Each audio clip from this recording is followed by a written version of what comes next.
അസ്സലാമു അലൈക്കും വറഹ്മത്തുള്ളാഹി. ബഹുമാന്യരായ മിഷ്കാത്ത് പഠിതാക്കളെ, ഇന്ന് നമ്മൾ സംസാരിക്കാൻ പോകുന്നത് ഹുറൂഫുൽ കൽക്കലത്ത് എന്ന അക്ഷരങ്ങളെക്കുറിച്ചാണ്. ഹുറൂഫുൽ കൽക്കലത്തിൻ്റെ പ്രത്യേകത ഉച്ചരിക്കുമ്പോൾ സ്ഫുടമായും ചലനാത്മകമായും സ്വരഭാവത്തോടെയും ഉച്ചരിക്കേണ്ടതുണ്ട്. അതിന് 5 അക്ഷരങ്ങളാണ് കൽക്കലത്തിൻ്റെ അക്ഷരങ്ങൾ എന്നറിയപ്പെടുന്നത്. ഖാഫ്, ത്വാ, ബാ, ജീം, ദാൽ. ഈ അക്ഷരങ്ങൾ മറന്നു പോകാതിരിക്കാൻ വേണ്ടി ഇവകളെ കൂട്ടിച്ചേർത്തുകൊണ്ട് ഒറ്റ പദമാക്കിയ ഒരു പ്രയോഗം നമുക്ക് കാണാൻ കഴിയും. കുത്തുബ് ജദ് എന്നാണ് അതിനെ ഉപയോഗിക്കുന്നത്.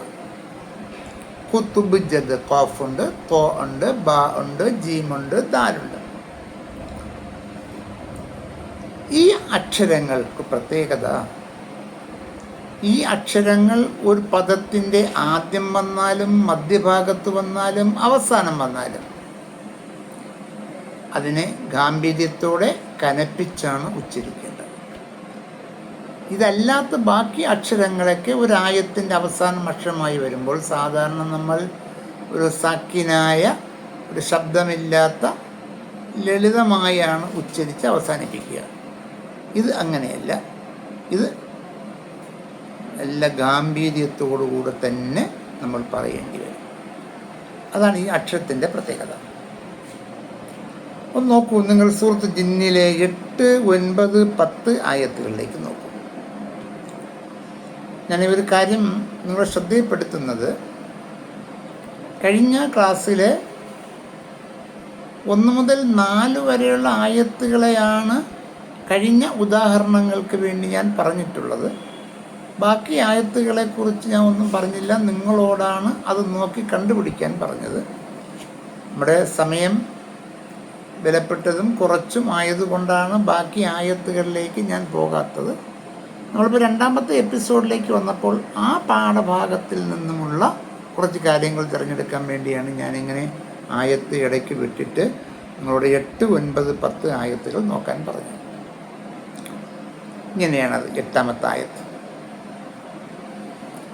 وَأَنَّا لَمَسْنَا السَّمَاءَ فَوَجَدْنَاهَا مُلِئَتْ حَرَسًا شَدِيدًا وَشُهُبًا. അതിൽ വജദ്നാഹ എന്ന് പറഞ്ഞതിലുള്ള ജീമ്, ദാല് അതൊരു പദത്തിൻ്റെ ഇടയ്ക്ക് വന്നിട്ടുള്ളതാണ്. അപ്പോൾ പറയുമ്പോൾ ഫവജദ്ന, ജിദ്ന, ഫവജദ്ന എന്ന് ഗാംഭീര്യത്തോടെ പറയണം. മറ്റൊരു വാക്ക് ഹറസൻ ഷദീദൻ വശുഹ്ബൻ.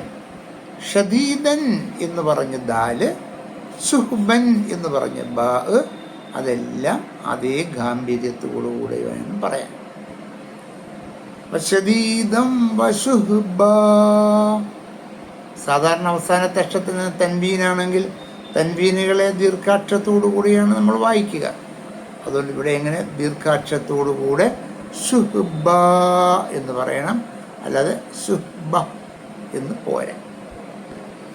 ഇനി നമുക്കതിലെ 8ാമത്തേതിലുണ്ട്, وَأَنَّا كُنَّا نَقْعُدُ مِنْهَا مَقَاعِدَ لِلسَّمْعِ وَمَنْ يَسْتَمِعِ الْآنَ يَجِدْ لَهُ شِهَابًا رَصَدًا.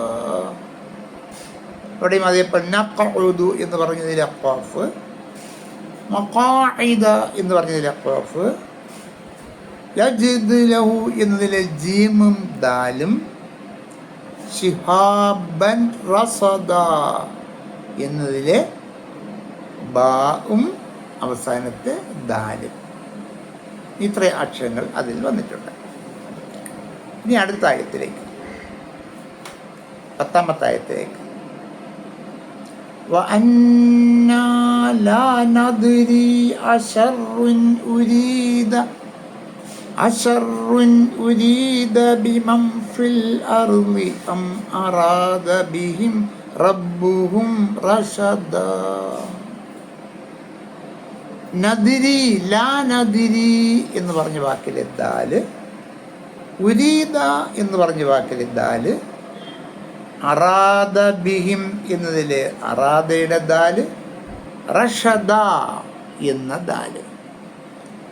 ഇനി താഴെ വരുന്ന ബാക്കി ഈ എപ്പിസോഡിലേക്ക്, ഈ ഭാഗത്തേക്കുള്ള ബാക്കി വരുന്ന ആയത്തുകളിലെ കൽക്കലത്തിൻ്റെ അക്ഷരങ്ങൾ ഏതൊക്കെ വന്നിട്ടുണ്ട് എന്ന് നിങ്ങൾ കണ്ടുപിടിക്കും. ഒന്നുകൂടി, കൽക്കലത്തിൻ്റെ അക്ഷരങ്ങളുടെ പ്രത്യേകത, അവകളെ ഉച്ചരിക്കുമ്പോൾ സ്ഫുടമായും ചലനാത്മകമായും സ്വരഭാവത്തോടെയും ഉച്ചരിക്കണം. ആ അക്ഷരം അവിടെ ഉണ്ടെന്ന് തോന്നണം, അതിൻ്റെ സ്വാഭാവികമായ കട്ടി അതിനുണ്ട്. ശ്രദ്ധ കൊടുക്കാതെ തന്നെ ആ കട്ടി വരുന്ന രൂപത്തിൽ വേണം ഉച്ചരിക്കാൻ. നമ്മളിപ്പോൾ വായിച്ച 8, 9, 10 ആയത്തുകളല്ലാത്ത അതിനു മുമ്പുള്ള ആയത്തുകളിലും അത്തരം പ്രയോഗങ്ങൾ വന്നിട്ടുണ്ട്. ഇത് താഴോട്ട് വരുന്നവകളിലും അത്തരം പ്രയോഗങ്ങളുണ്ട് എന്ന് ഞാൻ ഒന്നുകൂടി ആവർത്തിച്ച് പറയുകയാണ്. അതൊക്കെ നിങ്ങൾ കണ്ടുപിടിക്കേണ്ടതുണ്ട്. ഇതൊരു പുതിയ കാര്യം പറയുന്നു. ഹുറൂഫ് ലീൻ. ലീൻ എന്ന വാക്ക് കേൾക്കുമ്പോൾ തന്നെ അറിയാം വളരെ മൃദുവായതെന്നാണ്.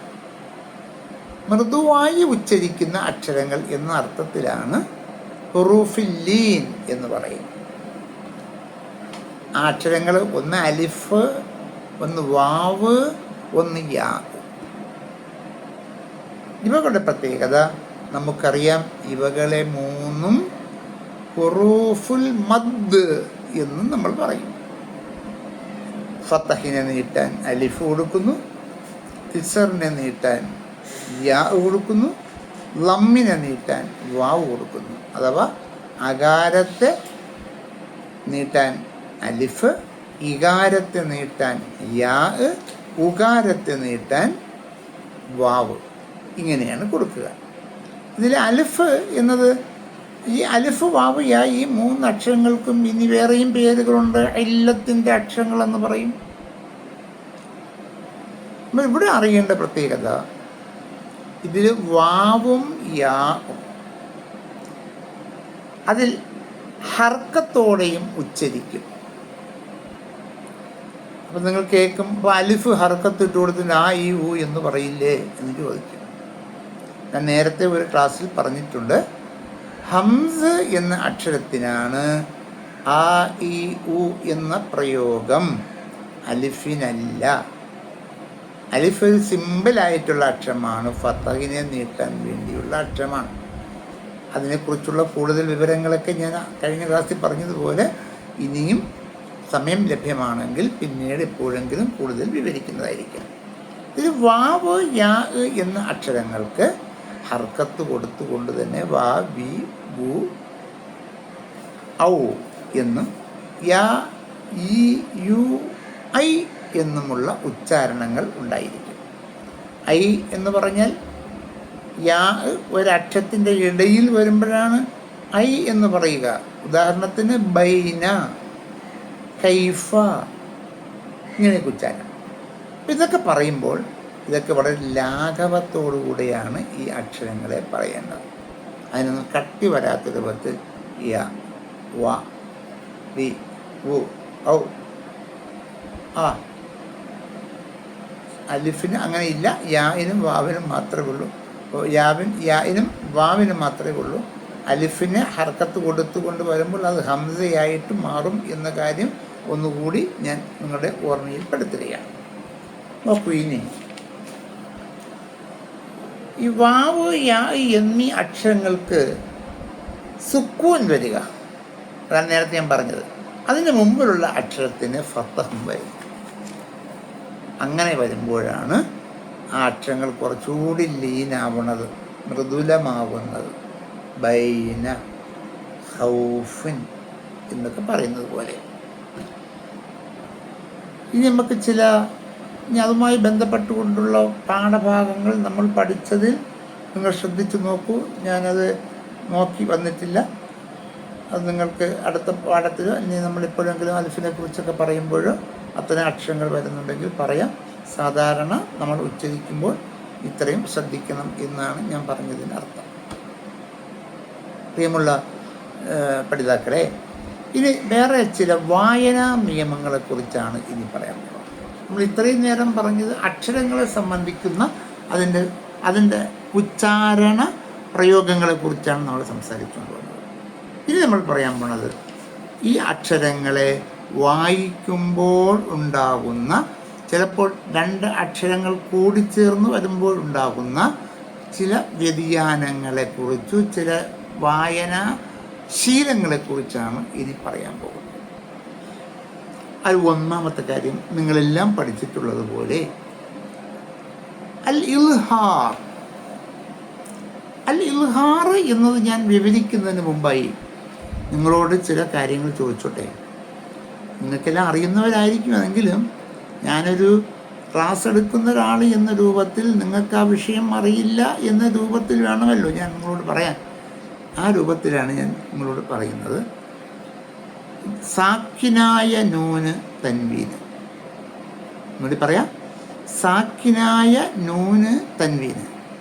നമ്മുടെ ഖുർആൻ പാരായണ നിയമങ്ങളിലെ സുപ്രധാനമായ രണ്ട് കാര്യങ്ങളാണ് ഈ സാക്കിനായ നൂനും തൻവീനും.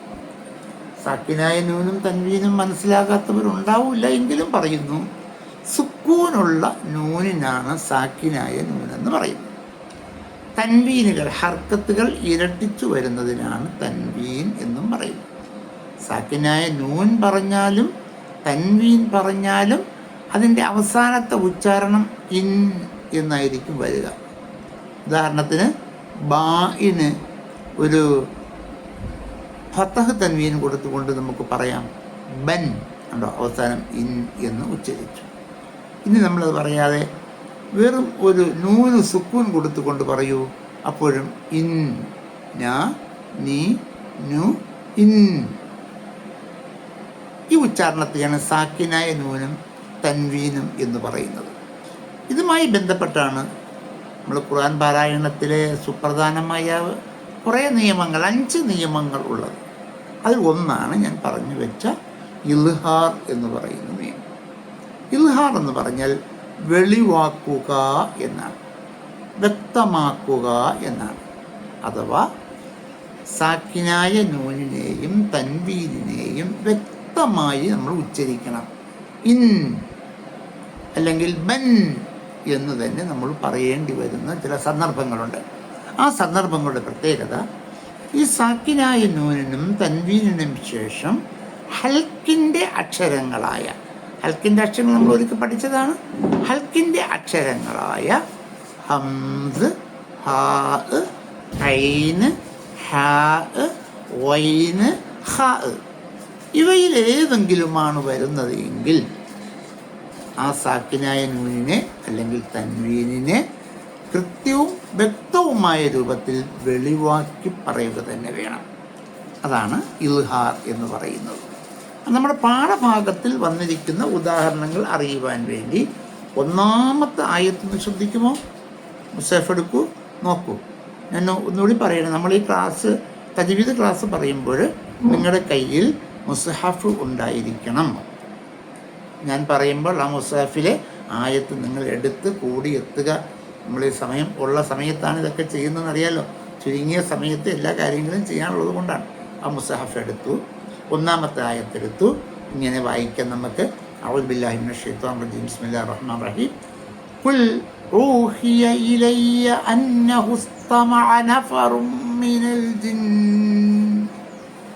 ഫഖാലൂ ഇന്നാ സമിഅനാ ഖുർആനൻ അജബാ. അവിടെ ഖുർആനൻ അജബൻ എന്ന് പറഞ്ഞ വാക്കാണ് നമ്മൾ ഈ പറയുന്ന നിയമവുമായി ബന്ധപ്പെട്ടുള്ളത്. ഖുർആനൻ എന്ന് പറഞ്ഞപ്പോഴുണ്ടായ നൂനിൻ്റെ തൻവീൻ അജബൻ എന്ന് പറഞ്ഞ അക്ഷരത്തിലെ ഐനിൻ്റെ മുമ്പിൽ വന്നു.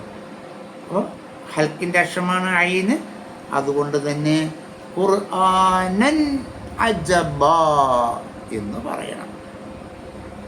രണ്ടാമത്തെ ഒരു ഉദാഹരണം കൂടി പറയാൻ, 9-ാമത്തെ ആയത്ത് നോക്കൂ. 9-ാമത്തെ ആയത്ത് ഇങ്ങനെയാണ്: وأنا كنا نقعد منها مقاعد للسمع فمن يستمع الآن يجد له شهابا رصدا. അതിലാകെ ഒരു പ്രയോഗമേ ഉള്ളൂ, വളരെ സിമ്പിളാണ്. നമ്മൾ ചിലപ്പോൾ പെട്ടെന്ന് അത് ഇല്ല എന്ന് തോന്നിപ്പോവും. മിൻഹ എന്നൊരു വാക്കുണ്ട് അവിടെ, കണ്ടു കാണുമല്ലോ. 4ാമത്തെ പദമാണ് മിൻഹ എന്ന് പറഞ്ഞത്. വാവും കൂടി ചേർക്കുകയാണെങ്കിൽ 5ാമത്തെ പദമാണ് മിൻഹ. മിൻ എന്ന് പറഞ്ഞ വാക്ക് സാക്കിനായ നൂനാണ്. അതിനുശേഷം ഹൽക്കിൻ്റെ അക്ഷരമായ വന്നിട്ടുണ്ട്. അപ്പം അവിടെ മിൻ എന്ന് തന്നെ പറയണം. ഇനി 10ാമത്തെ ആയത്തിലേക്ക് നോക്കൂ. 10ാമത്തെ ആയത്ത് നമുക്ക് ഇങ്ങനെ പാരായണം ചെയ്യാം.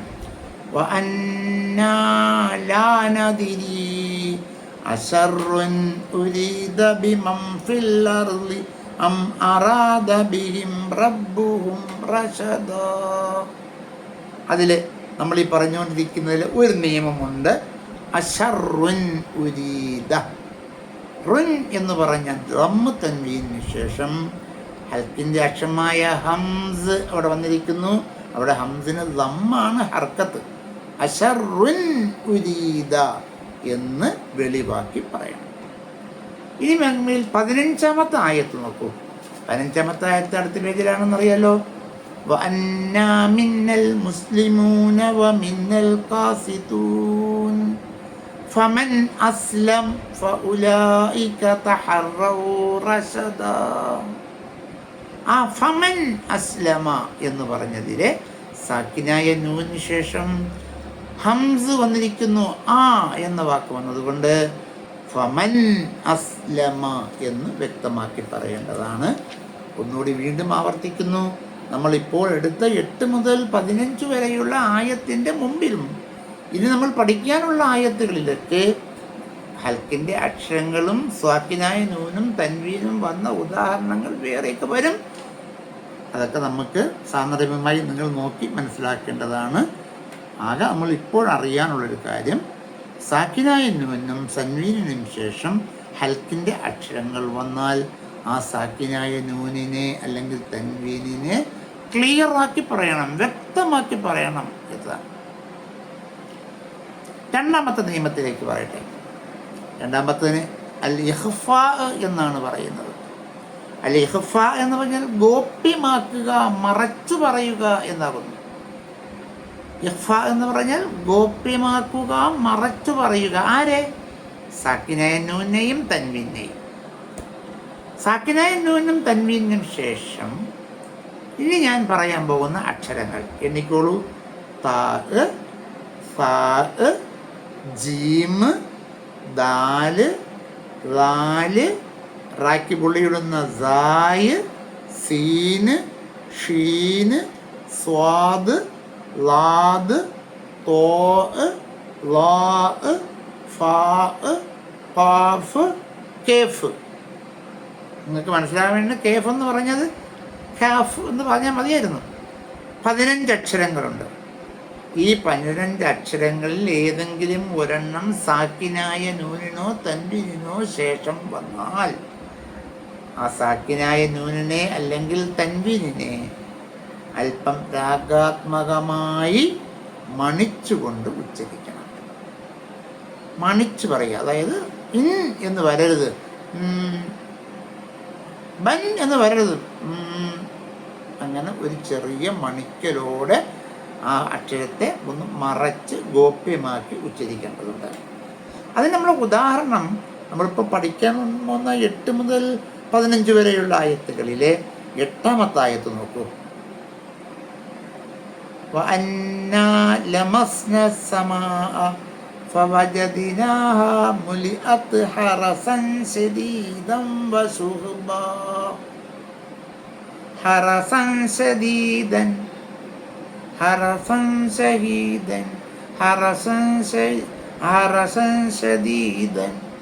ഹറസൻ എന്ന് വ്യക്തത വരണ്ട, ചെറിയൊരു ഗോപ്യതയോടെ ആ തൻവീനെ മറച്ചു പറയണം. ഇനി ശദീദൻ കഴിഞ്ഞിട്ട് ഒരു വാവ് കിടപ്പുണ്ട്. വാവിൻ്റെ നിയമം വേറെ വരും, അത് അവിടെ വിവരിക്കാം. ഇവിടെ നമ്മൾ ഷീനിൻ്റെ കാര്യം മാത്രമേ ഉള്ളൂ. ഇനി 10-ാമത്തേതിലും കൂടി അങ്ങനെ ഒരു ഉദാഹരണം നമുക്ക് കാണാം. وَأَنَّا لَا نَدْرِي أَشَرٌّ أُرِيدَ بِمَنْ فِي الْأَرْضِ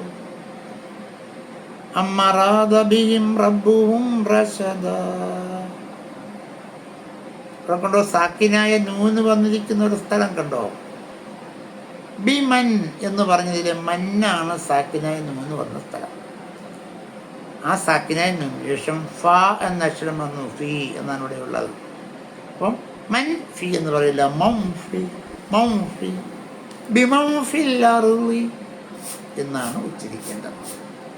വേറെ ഉദാഹരണങ്ങൾ നമ്മൾ പഠിച്ച ഭാഗങ്ങളിൽ ഇനിയും ഉണ്ട്, നിങ്ങൾ അതൊക്കെ കണ്ടുപിടിച്ചോളൂ. ഇനി 3-ാമത്തെ കാര്യം അൽ ഇഖ്ലാബ്. അൽ ഇഖ്ലാബ് അൽ ഇഖ്ലാബ് എന്ന് പറഞ്ഞാൽ മാറ്റിമറിക്കുക എന്നാണ്.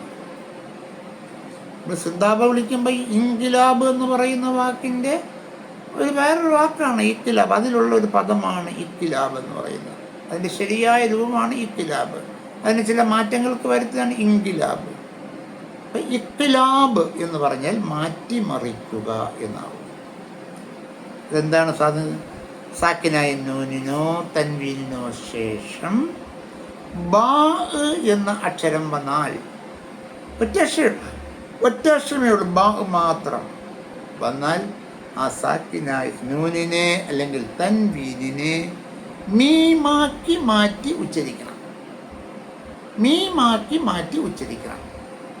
അതാണ് ഇഖ്തിലാബ് എന്ന് പറയുന്നത്. ഒരു ഉദാഹരണത്തിലൂടെ നിങ്ങൾക്കത് മനസ്സിലാകും. 13-ാമത്തെ ആയത്ത് നിങ്ങൾ നോക്കും. وَأَنَّا